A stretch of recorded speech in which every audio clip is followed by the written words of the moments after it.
एक बात पर मैं आपत्ति अभी दर्ज करती हूँ अध्यक्ष जी, जिनको आज मुझसे पहले वक्तव्य देने का अधिकार दिया गया, it is only a misogynist man who can give a flying kiss. ऐसी गरिमा विहीन आचरण को इस देश के सदन में कभी नहीं देखा गया। लोकसभा में अविश्वास प्रस्ताव पर रही बहस, वहीं भाषण के बाद सदन में फ्लाइंग किस देकर गए राहुल गांधी, स्मृति ईरानी का बड़ा आरोप। जी हां, आपको बता दें कि मोदी सरकार के खिलाफ विपक्ष अविश्वास प्रस्ताव पर बहस हो रही है। वहीं विपक्ष और सत्ता पक्ष के बीच आज भी तीखी बहस देखने को मिली। वहीं आपको बता दें कि कांग्रेस नेता राहुल गांधी ने लोकसभा में मणिपुर के मुद्दे पर मोदी सरकार को जमकर घेरा। आपको बता दें कि सरकार की तरह स्मृति ईरानी ने बहस में शामिल होकर कांग्रेस पर पलटवार किया। इसी के साथ राहुल ने कहा कि भारत हमारी जनता की आवाज़ है और उस आवाज़ की हत्या मणिपुर में हो गई। आपने भारत माता की हत्या मणिपुर में की। आपने देशभक्त नहीं, देशद्रोही है, इसलिए हमारे प्रधानमंत्री नरेंद्र मोदी मणिपुर में नहीं जाते। चाहते हैं कि मणिपुर पे चर्चा हो, मणिपुर पे चर्चा करने के लिए बार बार पार्लियामेंट्री अफेयर्स मंत्री ने गुहार लगाई, बार बार देश के गृह मंत्री ने कहा, हमारे श्रद्धेय राजनाथ जी ने भी कहा कि आप मणिपुर पे सदन पर चर्चा कीजिए, हम चर्चा के लिए तैयार हैं, भागे ये, हम नहीं, भागे ये और हम नहीं। और भागने के पीछे कारण क्या? क्योंकि गृह मंत्री जब बोलने लगेंगे, परतें जब खुलने लगेंगी, तब ये मौन साध लेंगे। मौन मुद्रा का उल्लेख हुआ था, मौन थे ये लोग कई चीजों पर और आज भी हैं। अध्यक्ष महोदय, मेरे हाथ में KPMG की एक रिपोर्ट है जो इनके कार्यकाल से संबंधित है, जो कहता है कि करप्शन की वजह से यूपीए की कार्यकाल में हमारे देश की जीडीपी की ग्रोथ को 9% का नेगेटिव इंपैक्ट होगा। ये अंतर्राष्ट्रीय एजेंसीज बोल रही थी, लेकिन ये चुप थे, आज भी चुप हैं। जो लोग जीरो लॉस थियरी सिखाते थे, आज उसी कांग्रेस के एक नेता को कोयला घोटाले के लिए सजा हुई है और वो चुप है। लेकिन चुप और बहुत सारी चीजों में रहे महोदय। 2005-06 में यूपीए की सरकार को यह ज्ञात हो गया था कि खुले में शौच करने की वजह से महिलाओं का बलात्कार हो रहा है। 2005-06 में इनको पता था, ये सरकारी सर्वे में ज्ञात हुआ है, लेकिन ये चुप थे। 2010 में वर्ल्ड बैंक की रिपोर्ट ने कहा, इनकी तब सरकार थी, कि स्वच्छता न होने की वजह से देश की जीडीपी पर 6.4 का नेगेटिव इंपैक्ट है। ये चुप रहे। महिला का बलात्कार खुले में शौच में हो रहा था, इनको पता था, ये चुप रहे। 2014 तक देश में केवल 39% आबादी को इन्होंने टॉयलेट की व्यवस्था सुनिश्चित करके दी। 2019 तक 100% कवरेज हुआ। 110 मिलियन टॉयलेट। ये हंसते हैं इस पे अध्यक्ष जी, शायद इनको पता नहीं है कि एक महिला के लिए दिन की शुरुआत में शौच के लिए बाहर जाना या सूर्यास्त का इंतजार करना, शौच के लिए बाहर जाना और वहां उसका शारीरिक शोषण होना, बलात्कार होना, ये कितनी बड़ी सामाजिक और क्रिमिनल चुनौती है, इस बात से इनको कोई सरोकार नहीं, इसलिए उपहास का विषय बनाते हैं। आज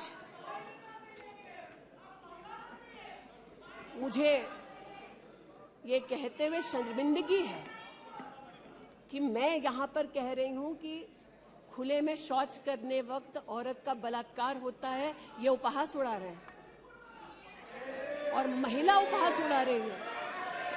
शायद यही लक्षण है कांग्रेस मिथ अलायंस के कि औरत का बलात्कार हो तो ये हंसे, भारत मां की हत्या की बात हो तो ये यहाँ पर तालियां पीटे, ये कांग्रेस का लक्षण है। इनकी प्रस्तावना के वक्त ये कहा गया कि हम बात करेंगे मात्र एक व्यक्ति से, हम किसी मंत्री से बात नहीं करेंगे, क्योंकि मंत्रियों की कार्यशैली पर इनको चर्चा नहीं करनी। और शायद सच भी है, इनका अपना अनुभव है कि इनके यहां पावर का केंद्र बिंदु एक था। यहां पर फर्क यह है कि हम सब कलेक्टिव रिस्पॉन्सिबिलिटी के भागीदार हैं। इसलिए आज जब गजेंद्र शेखावत जी के मंत्रालय की ओर से टॉयलेट की व्यवस्था होती है तो मैं एक महिला सांसद और नागरिक के नाते इनका भी उतना ही अभिनंदन करती हूं जितना कि प्रधानमंत्री जी का। जल जीवन मिशन महोदय, हमारे देश में जब इनकी सरकार थी तो मात्र 3 करोड़ परिवारों तक नलके से पानी पहुंचता था। अब 2019 का आंकड़ा कहता है कि आपने तब तक 9.5 करोड़ तक पानी पहुंचाया और अब लगभग 19 करोड़ 40 लाख और 12 करोड़ 40 लाख तक आपका पानी नलके से पहुंच चुका है। लेकिन इनको इससे भी सरोकार नहीं कि अगर टॉयलेट बना, महिलाओं का शोषण कम हुआ, देश की साधारण महिला का सम्मान बढ़ा, तो इनसे इनका कोई सरोकार नहीं। स्पष्ट है, गरीब के घर में नल से जल पहुंचा तो कांग्रेस का उसका कोई सरोकार नहीं। ये स्पष्ट है और सही है। हमारा सरोकार है, देश हमारा है, सेवा हमारी है। आज ये उत्तेजित है कि मैं इस सदन में मंत्रिमंडल के अपने कई सहयोगी साथियों का वर्णन करती हूं। एक ऐसी महिला मंत्री का वर्णन कर रही हूं जो वर्तमान में नहीं है। जनधन के माध्यम से 23 करोड़ महिलाओं का बैंक का खाता खुला। ये इनके लिए कोई मान्यता नहीं रखता, ये मुझे स्वीकार है, ये हमारे लिए अहम है। मुद्रा के माध्यम से 40 करोड़ लोगों को जो जीवन में कभी व्यवसाय नहीं कर पाते थे, जिनके पास कांग्रेस की पर्सनल डायलिंग मशीन नहीं थी, उनको मुद्रा का लोन मिला। 27 करोड़ लोन महिलाओं को दिए गए। महिलाओं को अपना व्यवसाय शुरू करने के लिए 23 लाख करोड़ रुपया सैंक्शन किया गया मुद्रा के माध्यम से। इनका उससे कोई सरोकार नहीं।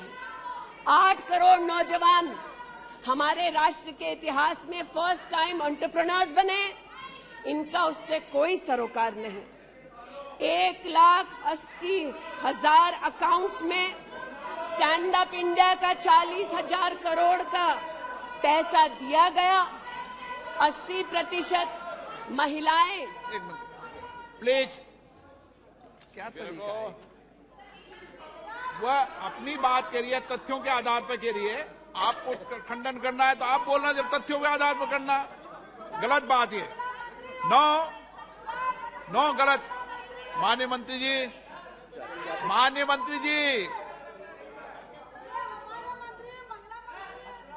आपकी अनुमति से सर मैं पुनः बोलूं। तो जैसा कि मैंने कहा, महिला का अगर आर्थिक सामाजिक उत्थान होता है तो इससे इनको कोई सरोकार नहीं। सेल्फ हेल्प ग्रुप की बात करते हैं। जब इनकी सरकार थी तब मात्र 19 लाख सेल्फ हेल्प ग्रुप्स को इन्होंने 80,000 करोड़ का लोन दिया।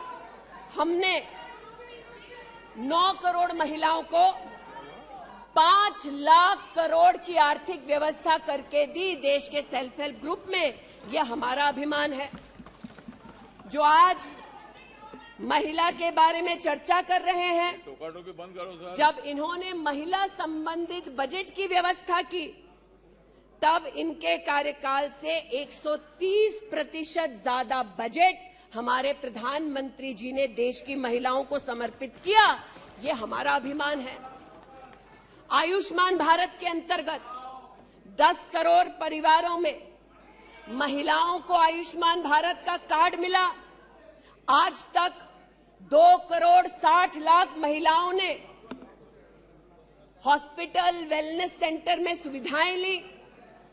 ब्रेस्ट कैंसर में 12 करोड़, सर्विकल कैंसर में 8 करोड़ महिलाओं ने स्क्रीनिंग कराई। इनका उससे कोई सरोकार नहीं, बल्कि इनका उनसे सरोकार है दिल्ली में, जिन्होंने आयुष्मान भारत योजना दिल्ली में लागू ही नहीं की। इनका उनसे सरोकार है। देश में मोदी सरकार में 3 करोड़ 84 लाख घर बने, जिनमें से 2 करोड़ 86 लाख महिलाओं को मिले।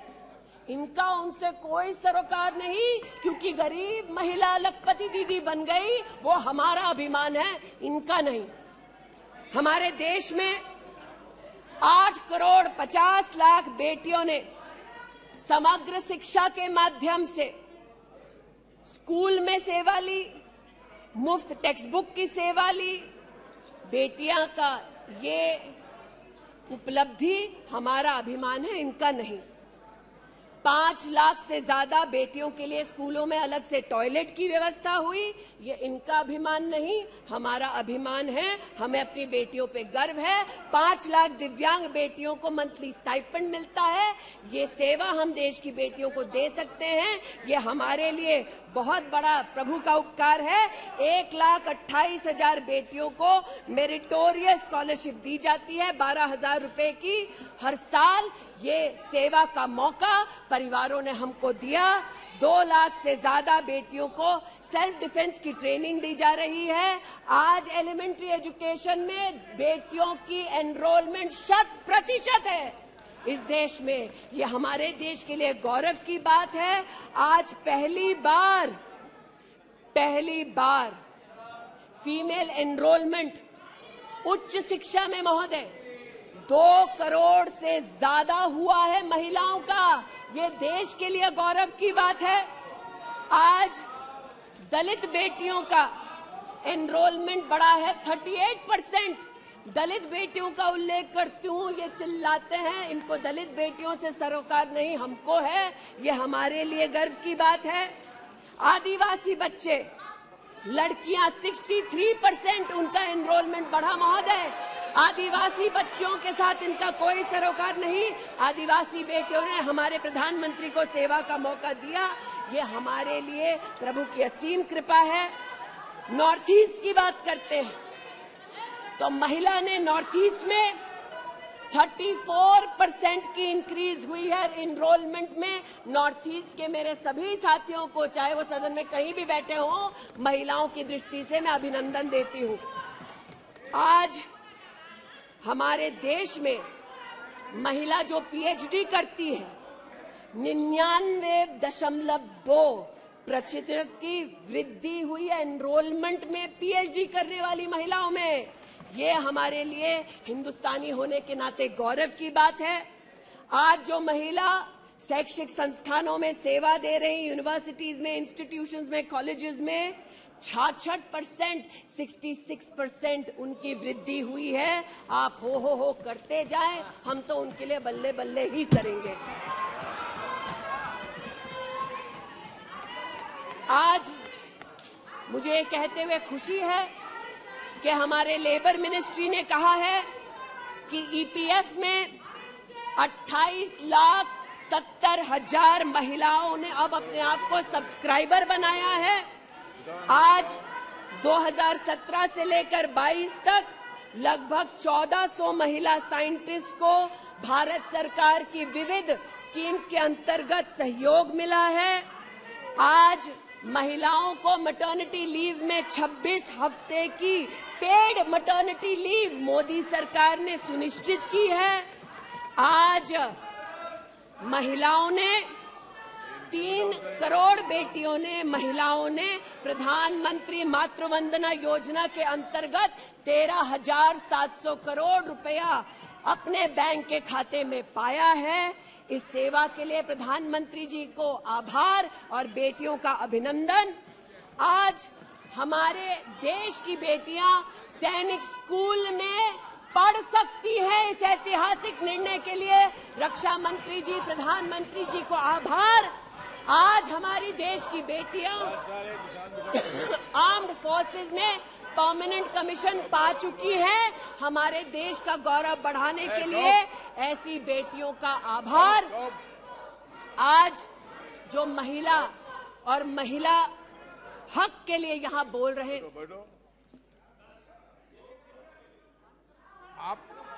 आप विषय पे बोल रही हैं और अविश्वास प्रस्ताव पे सब विषय पर बोल सकते हैं।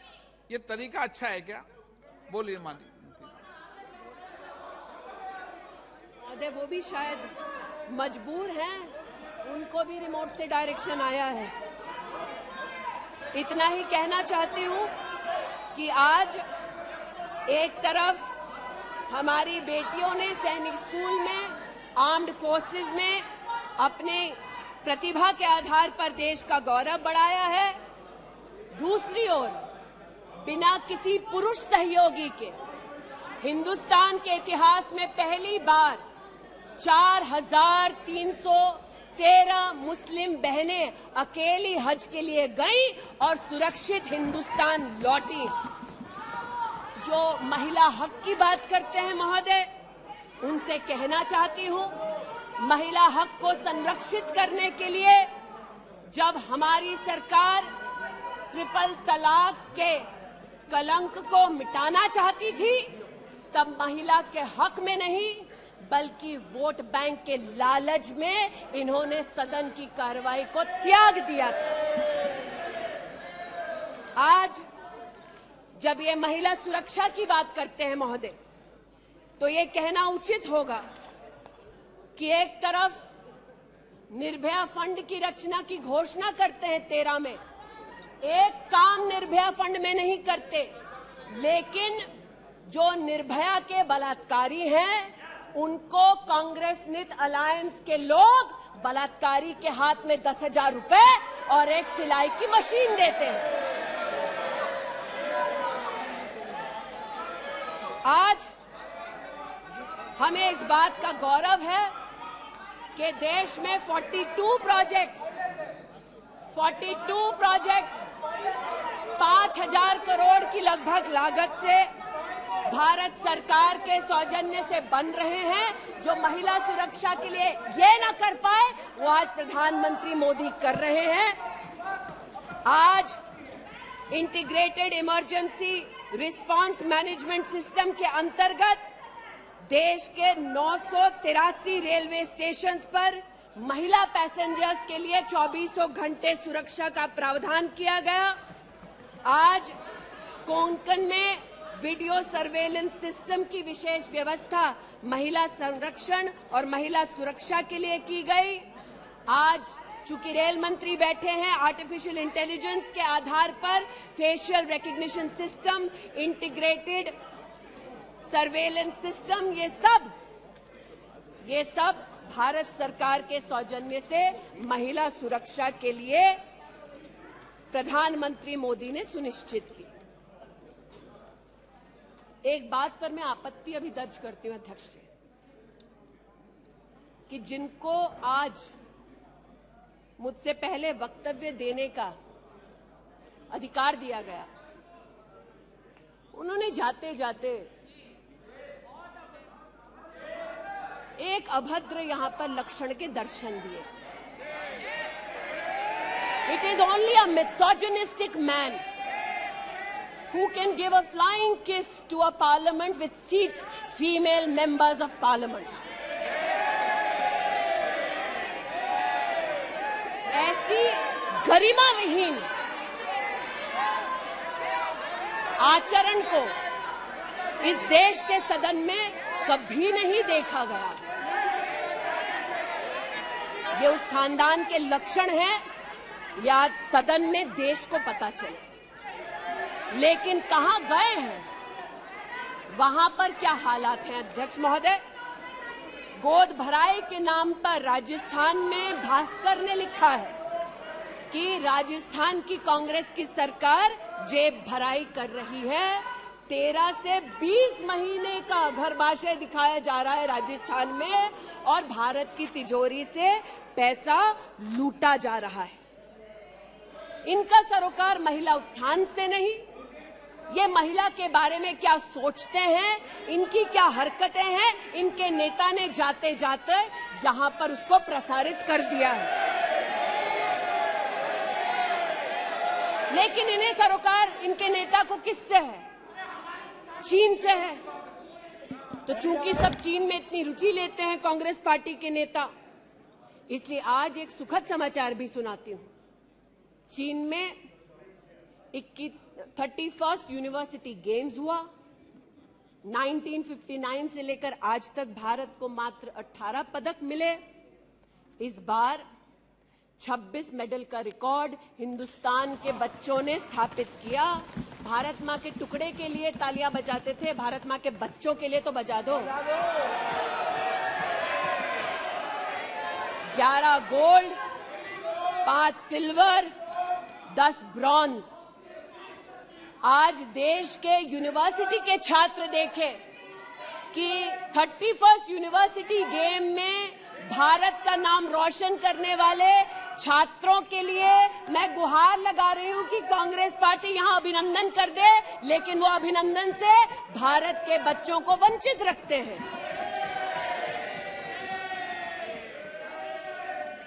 बात अभिनंदन की निकली तो एक वो भी थे जिन्होंने आसमान चीरा और दुश्मन को मुंहतोड़ जवाब दिया।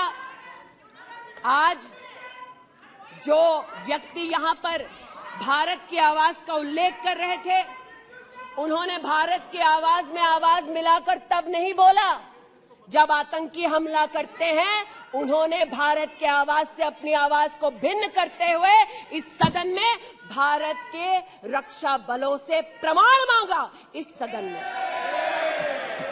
लेकिन प्रमाण क्यों मांगा? क्योंकि कुछ लोगों ने कहा होगा। और प्रमाण मांगने का क्या सलीका है, ये मीडिया के मित्रों के माध्यम से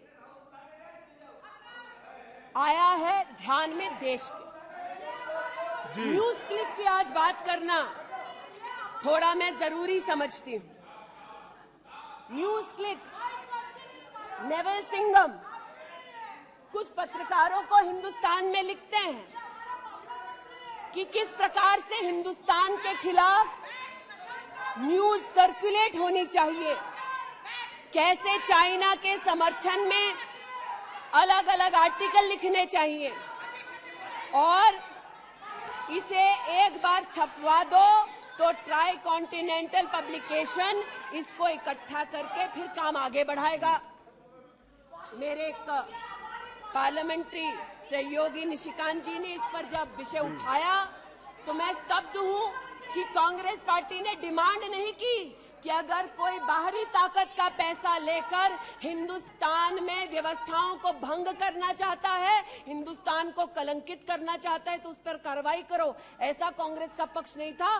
कांग्रेस ने पक्ष ये लिया कि जो निशिकांत दुबे के मुंह से शब्द निकले हैं उनको एक्सपंज कर दीजिए।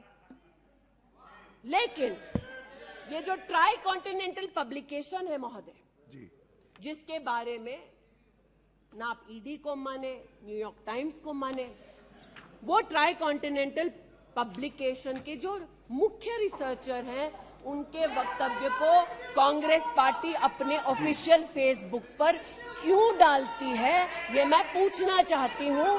जो जानबूझकर भारत के किसानों के हितों के खिलाफ बोलते हैं, उनका वक्तव्य ट्राई कॉन्टिनेंटल पब्लिकेशन वालों का जो सीनियर फेलो या रिसर्चर है, उसका वक्तव्य कांग्रेस, नेशनल कांग्रेस के फेसबुक पर 19 अप्रैल 2019 को क्यों पब्लिश होता है, ये थोड़ा बहुत